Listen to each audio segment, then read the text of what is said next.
질문을 하나 드리는 걸로 설교를 시작합니다. 세계에서 제일 긴 강은 어디일까요? 여러 이름이 떠오르시죠? 양쯔강, 미시시피강, 아마존강, 인더스강. 이디오피아에서 발원해서 수단을 관통하고 이집트를 지나서 지중해로 흘러 들어가는 나일강이 세계에서 제일 긴 강으로 꼽힙니다. 약 6,650km에 이르는 긴 강인데요. 이 거리는 뉴저지에서 LA까지 한번 간 다음에 다시 콜로라도 정도까지 돌아와야만 되는 거리입니다.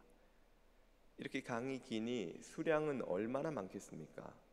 이 풍부한 수량 덕분에 우리가 잘 아는 이집트 문명이 이 나일강 하류 삼각주에서 건설되었습니다. 아마존강, 양쯔강, 인더스강, 유프라테스강, 세계 곳곳에 있는 강 유역마다 사람들이 모여 살면서 공동체가 생기죠.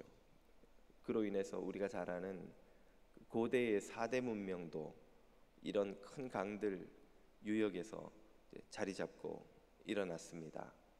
강이 있으면 마실 물이 있고 또 주변에 농사할 땅이 있으니 사람들이 모여들죠. 많은 인구와 또 풍부한 수확량 덕분에 여가가 생긴 사람들은 문화를 만들어 냅니다.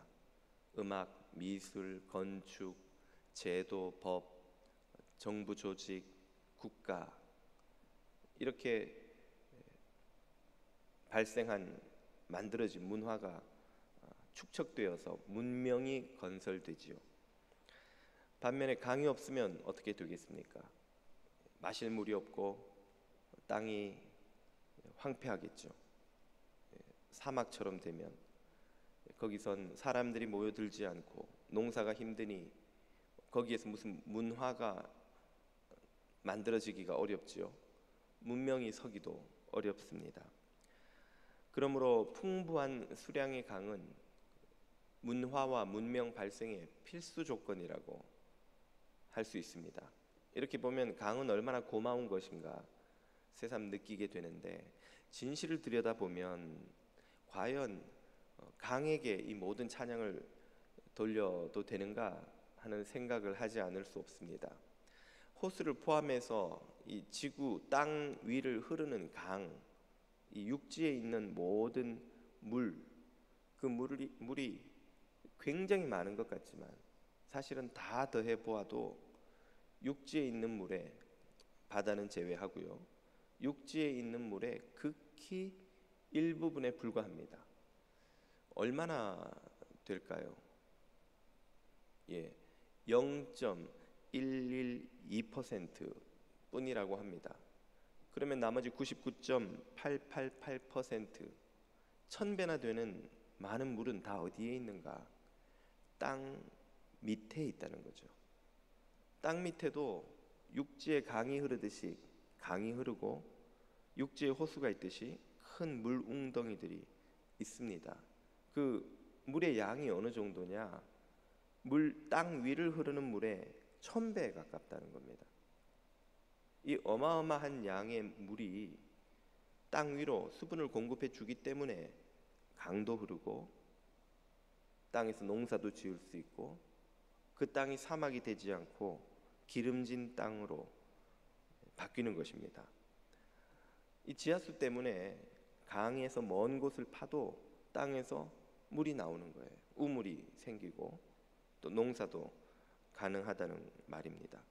그러므로 강 때문에 땅이 기름지다는 주장은 엄밀히 말하면 진실이 아닙니다. 강도 원인이 아니라 결과라는 말이죠. 정확히 말하면 이 1000배나 되는 엄청난 양의 지하수 때문에 강도 흐르고, 지하수 때문에 땅도 기름지고, 지하수 때문에 농사도 가능한 거예요. 좀 과장하자면 땅이 이 지하수 위에 떠 있다고 해도 과장이 아닐 만큼 엄청난 물이 땅 밑에 있습니다.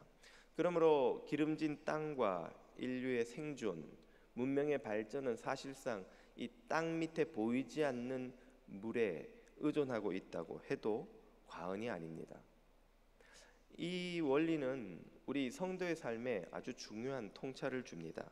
우리는 눈에 보이는 일이 전부인 줄 알고 그 보이는 것으로 인해 기뻐했다가 슬퍼했다가 또 괴로워합니다.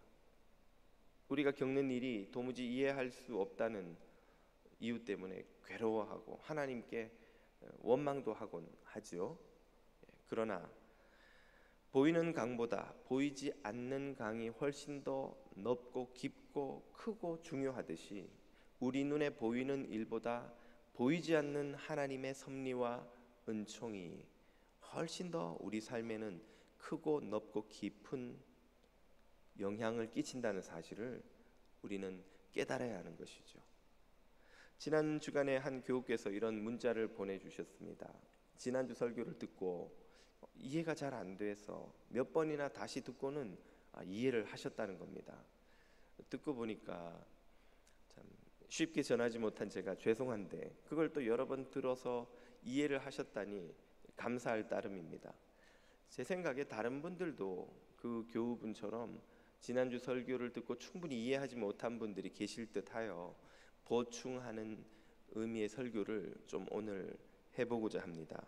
지난주 설교에서 의인의 불행은 망가진 세상에 무너진 질서 때문이라고, 병든 세상 때문이라고 말씀을 드렸습니다. 하나님은 병든 세상을 고치기 위해 당신의 백성들에게 율법이라는 백신을 주셨죠. 그 백신을 온 세상에 퍼뜨려서 이 세상을 뒤덮고 있는 죄악의 팬데믹을 끝내는 사명도 주셨습니다. 그러면 이런 질문을 뒤따라 할 수도 있습니다. 백신 전파를 그러면 주님은 우리에게만 맡겨놓고 계시는가? 그 백신이 온 세상에 전파되어서 죄악의 팬데믹이 끝날 때까지, 언제가 될지 모르는 그때까지 의인들은 속절없이 고통을 감내하며 지내야 하는가? 그리고 하나님이 어차피 팬데믹을 끝내시고 이 세상을 구원하실 거라면 왜 선하시고 전능하신 분이 지금 당장 개입하셔서 의인들을 좀 건져주시고 고통으로부터, 불의로부터 건져주시고 악인들의 불의를 심판하지 않으시는가? 지금 당장. 그러면 좀 우리가 더 고생도 덜하고 마음도 놓이고 더 감사할 텐데 왜 하나님은 당장 하지 않으시는가?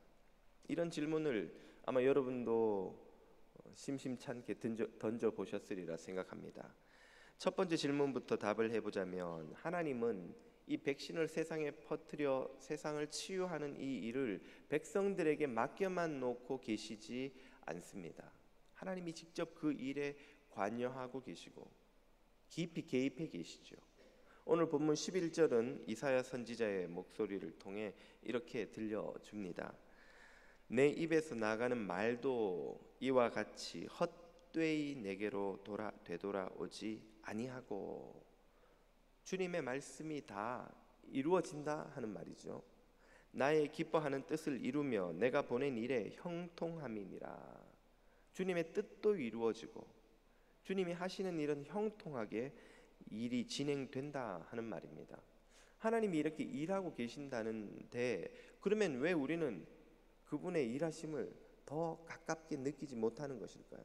더 실감나게, 맞아, 하나님이 일하시니까 의인이 이렇게 잘 되지, 악인이 저렇게 심판받지, 일이 제대로 되어 가는구만, 왜 우리는 그걸 느끼지 못하는 것일까요? 하나님의 일하심이 너무나 오묘하기 때문입니다. 신비하기 때문이죠. 8절을 보십시오. 이는 내 생각이 너희의 생각과 다르며 내 길은 너희의 길과 다름이니라. 다르다. 얼마나 다른가? 여호와의 말씀이니라. 이는 하늘이 땅보다 높음같이 내 길은 너희의 길보다 높으며 내 생각은 너희의 생각보다 높음이니라. 하늘 그리고 땅, 이 거대한 간극처럼 하나님의 지혜와 우리의 지혜는 엄청난 간극이 있다는 겁니다. 저희 집 막내 진리는 이제 더하기 빼기를 배우고 곱하기 나누기를 배우려는 수준인데 6살 많은 평화는 알지브라니 알아들을 수도 없는 수학을 공부하는 거예요. 미분, 적분, 함수, 방정식 이런 말을 아무리 평화가 설명을 해줘도 진리는 이해가 안 되는 거예요. 더하기 빼기도 겨우 하는 아이한테 방정식이니 함수니 이해가 불가한 일이죠. 사실은 진리만 그런 건 아니고 저도 들어도 잘 이해는 못하는 미지의 세계입니다만은 6살 차이 나는 인간 사이에도 이렇게 깊은 이해의 그 간극이 크다면 인간이 만든 가장 뛰어난 전파망원경을 써도 그 끝을 도무지 헤아릴 수 없는 이 거대한 우주를 오직 말씀과 지혜로 창조하셨다는 그 하나님이 진짜 계신다면 그분의 그 수천 수만 차원의 방정식을 기껏 해봐야 배부르면 행복이요 아프면 불행이라 생각하는 더하기 빼기의 인생관, 세계관을 가진 우리가 어떻게 이해할 수 있단 말입니까? 솔직히 저나 여러분이나 가지고 있는 가치관이라는 게 뭐가 있어요? 배부르면 행복인 줄 알고 뜻대로 되고 돈 벌고 소원 이루어지면 하나님이 좋은 분인 줄 알고 좀 춥고 힘들고 내가 원하는 대로 되지 않으면 바로 하나님이 선하신지 의심이 되고 원망이 되고 더하기 빼기 수준 아닙니까? 그보다 나은 수준의 차원의 방정식인가요? 이 세계관, 이 가치관을 가지고 하나님께서 일하시는 수천 차원의 수만 차원의 방정식을 이해한다는 것이 가능하기나 하겠냐는 것입니다. 그렇기 때문에 하나님의 일하심은 우리한테 꼭 수수께끼처럼 미스테리처럼 비밀처럼 도무지 이해가 안 되는 방식으로 보이는 것입니다. 그럼에도 불구하고 하나님은 당신이 신뢰하는 자녀들에게는 그 비밀을 보여주십니다. 주님을 믿고 의지하며 나아가는 이들에게는 주님께서 그 신비한 비밀을 보여주신다는 말이죠. 예레미야 선지자가 또 이어서 이렇게 말합니다. 예레미야 33장 2절 이를 행하시는 여호와 그것을 만들며 성취하시는 여호와 그의 이름을 여호와라 하는 이가 이같이 이르시도다. 하나님이 뭘 하고 계신다는 거예요? 일하고 계신다는 거예요. 그런데 우리는 그걸 보지 못하죠. 깨닫지 못하죠. 그런 우리에게 3절 너는 내게 부르짖으라 내가 내게 응답하겠고 내가 알지 못하는 크고 은밀한 일을 내게 보이리라. 은밀해서 도무지 이해할 수 없는 일을 자녀들에게 보게 해 주신다는 말이죠. 과연 우리가 믿음으로 주님 앞에 나가면 보이지 않던 주님의 일하심이 보이기 시작합니다. 시편 기자가 이렇게 고백하죠. 시 37편입니다. 내가 어려서부터 늙기까지. 이 말은 긴 생애를 놓고 생애 전체를 놓고 봤다는 거예요. 그냥 눈앞에 있는 것만 보고 판단하지 않고 긴 생애를 놓고 보니까 의인이 버림을 당하거나 그의 자손이 걸식함을 보지 못하였도다. 평생을 놓고 보니까 결국엔 의인이 승리하더라는 거예요. 마지막에는 보니까 의인의 자손들이 승리하더라는 거예요. 26절 저는 종일토록 은혜를 베풀고 꾸어주니 그걸 누가 받느냐? 그 자손이 복을 받는도다. 하나님께서 한 세대를 넘어서 의인의 삶을 갚으시더라는 말이죠. 의인이 눈앞에서는 억울한 일을 당하고 악인이 승승장구하는 것처럼 보이고 도무지 하나님의 질서가 돌아가지 않는 것처럼 보이지만 긴 세대를 길게 놓고 보니까 의인이 이기더라는 말입니다. 하나님의 일하심은 이처럼 길게 오랜 시간을 두고 일하시는 것입니다. 출애굽기는 또 그런 원리를 이렇게 설명해 줍니다. 나를 미워하는 자의 죄를 갚되 아버지로부터 아들에게로 3, 4대까지 이르게 하거니와 나를 사랑하고 내 계명을 지키는 자에게는 1000대까지 은혜를 베푸느니라. 아멘. 1000대까지 베푼다. 하나님의 역사하심은 단기간에 끝나는 일이 아니다 이 말이에요. 긴 시간에, 긴 역사에 걸쳐서 이루어지는 일이단 말이죠. 여러분, 저는 주식을 안 해서 잘 모릅니다만 주식을 잘 하려면 묻어놓고 오랫동안 기다려야 한다면서요. 그걸 샀다가 팔았다 샀다 팔았다 단타 매매를 하면 수수료가 더 들고 잃어버리는 게 더 많다고 하더군요. 그렇게 단타 매매는 주식 투자가 아니라 투기에 가깝다고 또 합니다. 우리 인생이 적절한 비유인지 모르겠으나 주식 투자와 같다 하겠습니다. 하나님은 길게 보시고 갚으십니다. 하나님은 눈앞의 일에 우리가 일비하도록 하지 않으시고 길게 보게 만드시고 세대를 넘어서 역사하시고 더 나아가 모든 세대를 통틀어 그 모든 의와 불의를 갚으시는 분입니다. 인생은 100m 달리기가 아니라 42.195km보다 더 긴 마라톤이어서 엎치락 덮치락 하다가 결국엔 의인이 승리하는 시합입니다. 마지막엔 의인이 이긴다는 거예요. 이것이 둘째 질문의 답입니다. 의인은 이 세상에서 속절없이 당하기만 하는 것이 아닙니다.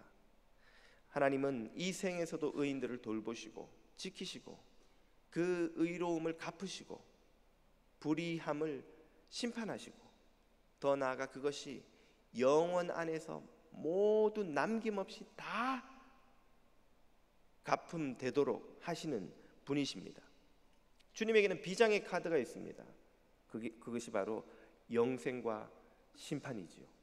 이 땅에서 제대로 갚아주시지 않은 것처럼 보이는 모든 것들이 남김없이 계산되는 때가 온다는 말입니다.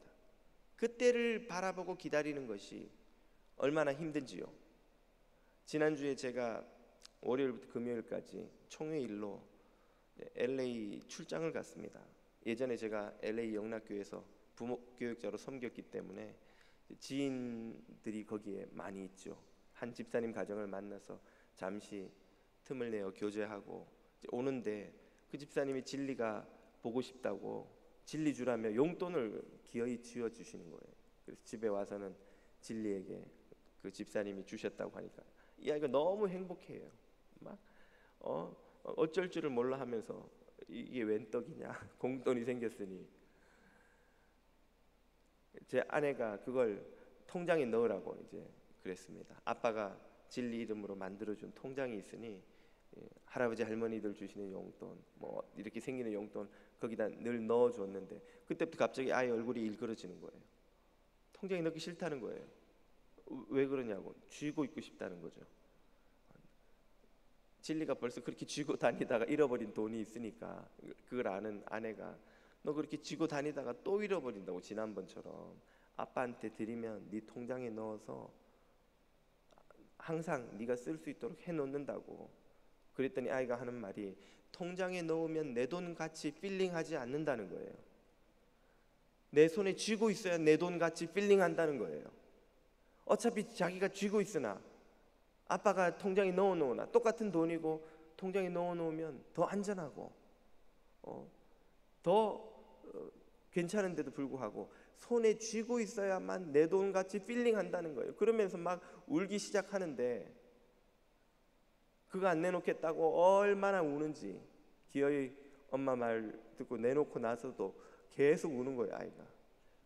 그걸 보면서 드는 생각이 꼭 우리가 하나님 앞에서 이렇지 않은가. 하나님이 우리에게 영원한 약속을 주시고 신실한 구원과 은혜와 복의 약속을 주셨음에도 불구하고 우리가 그걸 손에 눈앞에서 당장 쥐고 있지 않으면 내 것 같지 않은 거예요. 하나님의 약속은 통장에 있는 동그라미 숫자처럼 실감이 안 나는 거예요.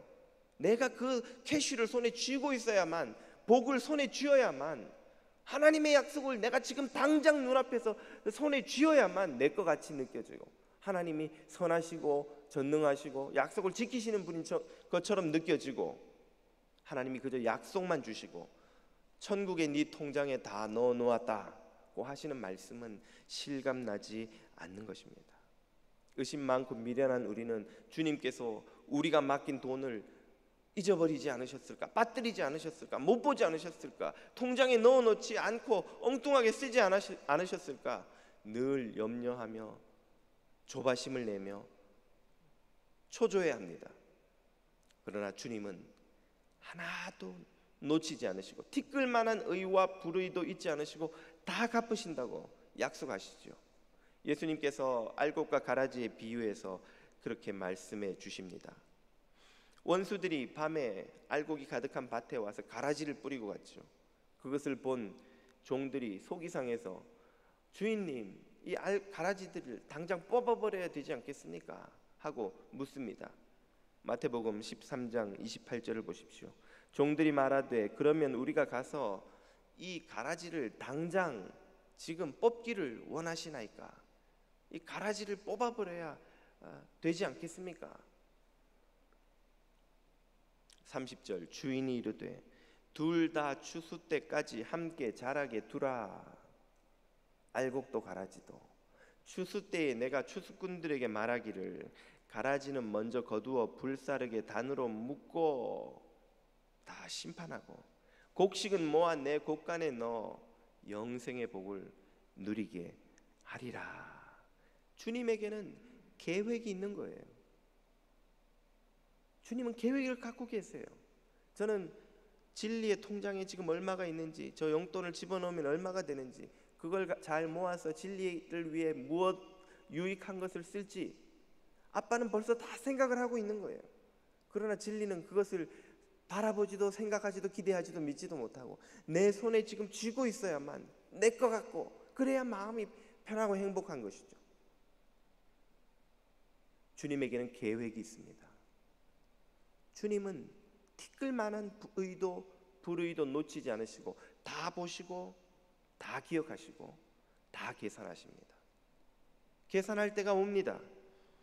고린도후서 5장 10절은 말씀하십니다. 이는 우리가 다 반드시 그리스도의 심판대 앞에 나타나게 되어 각각 그 선악간에 그 몸으로 행한 모든 것을 주님의 공의로운 기준을 따라 다 받게 하려 함이라.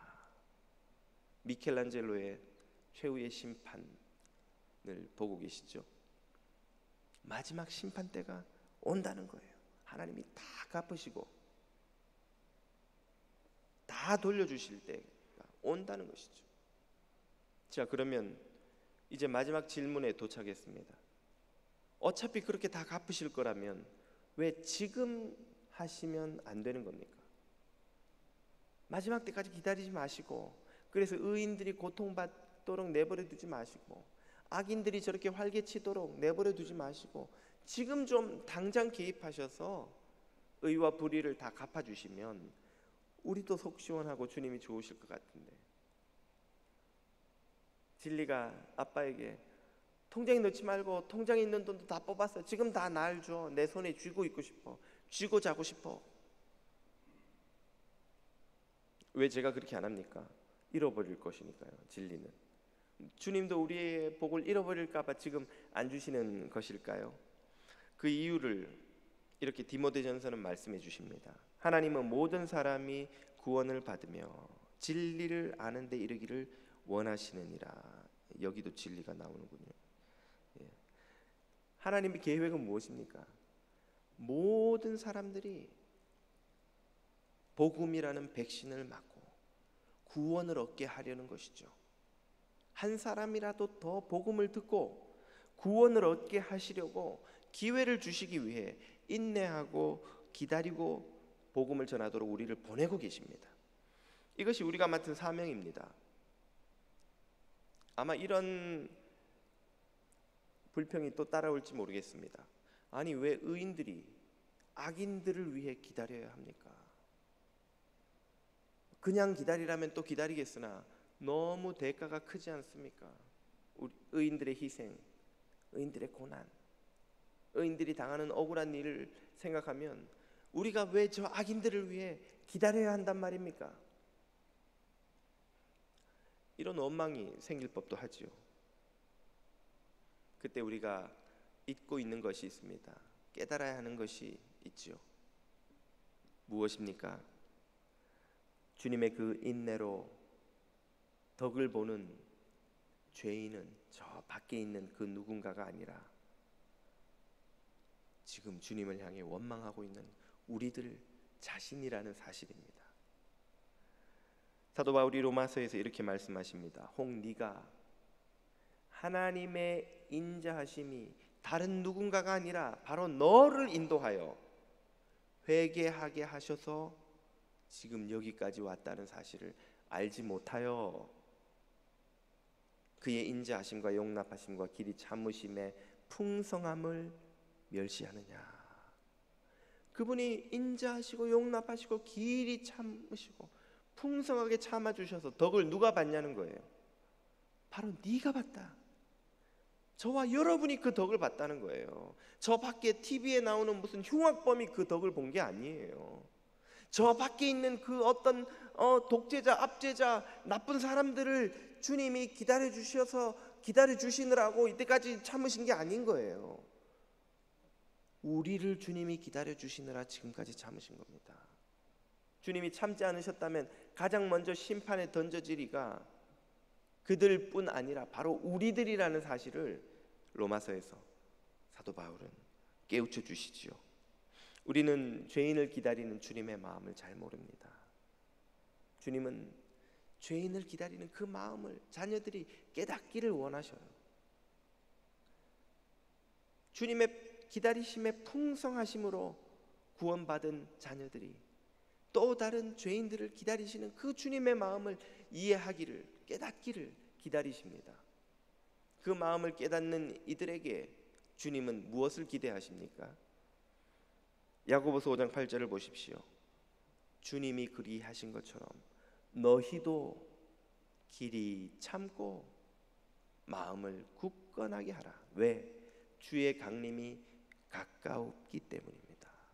주님의 오실 날이 멀지 않았고 우리가 주님 앞에 설 날이 결코 그리 멀지 않았다는 말씀이죠. 그러므로 의인의 희생과 고통을 인내하며 견딜 날이 그리 길지 않다는 뜻입니다. 금방 주님 앞에 설 날이 온다는 뜻입니다. 이런 인내를 배우시는 저와 여러분이 되시기를 축복합니다. 몇 주 전에 고 이민아 목사님의 이야기를 들려드렸습니다.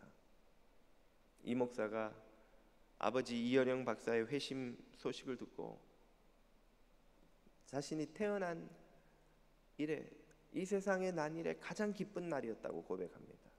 또 그날이 마침 자신의 생일이었다고 고백하며 생일날 아버지가 생애 최고의 선물을 주었노라고 고백하였습니다. 그렇게 오랫동안 기도해왔던 아버지의 회심 소식을 듣고 이렇게 기쁜 일만 가득하기를 바랬는데 두어 달이 지나지 않아 이번에는 그녀의 인생에 가장 슬픈 소식을 듣습니다. 건강한 아들이 어느 날 전화가 와서 머리가 좀 아프다길래 감기도 한번 앓지 않았던 아이였기에 진통제 먹고 좀 자라고 했더니 며칠 있다 룸메이트한테 연락이 온 거예요. 그 아들이 갑자기 응급실로 들어갔다는 겁니다. 무슨 일인가 달려가 보았더니 아이가 의식이 없이 누워 있습니다. 의사들이 온갖 검사를 다 했는데 도대체 왜 이 젊고 건장한 젊은이가 코마 상태에 들어갔는지 밝혀내지를 못하는 거예요. 그렇게 3주를 병실에 누워 있다가 허망하게 세상을 떠났습니다. 사인 불명, 사망 진단서에 무엇 때문에 죽었는지 모르겠다. 의사들도 모르겠다. 버클리를 졸업해서 엄마처럼 훌륭한 변호사가 되어 불우한 청소년들을, 고통받는 이웃들을 돕는 자랑스러운 아들이 되겠노라고 그렇게 예쁘게 엄마를 존경한다고 말했던 그 젊은이가 눈에 넣어도 아프지 않을 것 같던 아들이 이유도 모른 채 허망하게 어느 날 갑자기 세상을 떠났으니 당시 변호사였던 이민아 변호사가 도대체 그 일을 어떻게 이해할 수 있었겠습니까? 미친 여자처럼 100만 번도 더 하나님 앞에 부르짖었다는 것입니다. 하나님, 도대체 왜 이 젊은 아이를, 이 귀한 아들을, 이 내 생명보다 귀한 아들을 데려가십니까? 도대체 왜 내게 이런 일을 허락하시는 겁니까? 그렇게 울부짖고 있을 때 바로 오늘 본문 이사야의 말씀을 주님께서 몇 번이고 들려주셨습니다. 내 길은 너희 길과 달라서 하늘이 땅보다 높음같이 다르다. 네가 깨닫지 못할 때에도 나는 일하고 있고 네가 이해하지 못해도 내 길은 의롭다. 그것을 네가 믿을 수 있느냐? 나를 믿고 고향 갈대아우를 떠나 네가 알지 못하는 곳으로, 내가 어디로든지 인도하는 곳으로 떠나거라. 네가 나를 믿을 수 있느냐? 너의 생명보다 귀한 아들 이삭을 나에게 바치거라. 나를 믿을 수 있느냐?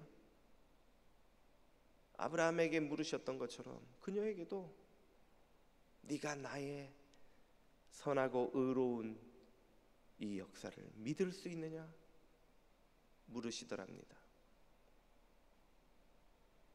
도저히 고백할 수 없을 것만 같던 그 고백을 어느 날 주님 앞에 기도하며 하나님을 신뢰하기로, 하나님의 선하심을 믿기로, 하나님의 의로운 일하심을 믿기로 결단하였습니다. 그러자 하나님이 놀라운 평안과 위로와 소망을 주셨습니다. 그 젊고 전도 유망한 아이가 이 땅에서 기여할 수 있는, 세상에 끼칠 수 있는 좋은 영향보다 더 큰 복을 하나님은 당신의 방법으로 이 땅을 위해 행하실 것이라는 믿음을 주셨습니다. 그 잃어버린 아들과 언젠가 다시 만나서 지금 이 세상에서 겪는 슬픔과 고통과 그리움이 사소한 것이요 기억도 나지 않을 만큼의 크고 놀라운 기쁨과 행복을 함께 누릴 수 있는 날이 반드시 오리라는 것을, 그 소망을 주셨습니다. 무엇보다 모든 일 뒤에서 섭리하고 계시는 하나님의 선하심과 의로우심과 전능하심을 신뢰하고 그 하나님을 닮아 그 하나님께 더 나아갈 수 있도록 믿음을 더해 주셨습니다.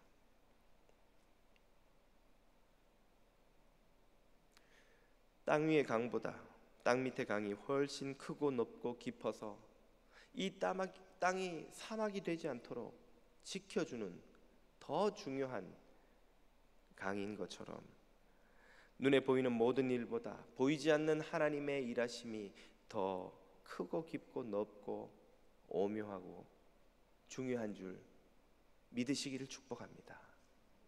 그래서 사도 바울은 이렇게 고백합니다. 깊도다 하나님의 지혜와 지식에 부요하며, 깊도다. 그의 판단은 측량치 못할 것이며 그의 길은 찾지 못할 것이로다.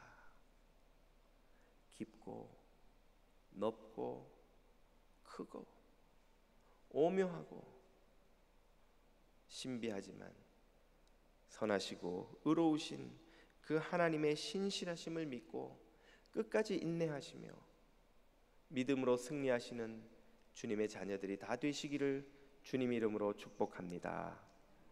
기도드리겠습니다. 어리석고 미련한 자녀들이 깨닫지 못할 때에도 신실하게 역사하시는 아버지 하나님, 모든 것이 합력하여 선을 이루게 하시는 주님의 지혜와 사랑을 믿으며 변함없는 믿음으로 주님을 쫓아가는 자녀들이 다 되도록 은혜를 더하여 주옵소서. 예수님의 이름으로 기도드립니다. 아멘.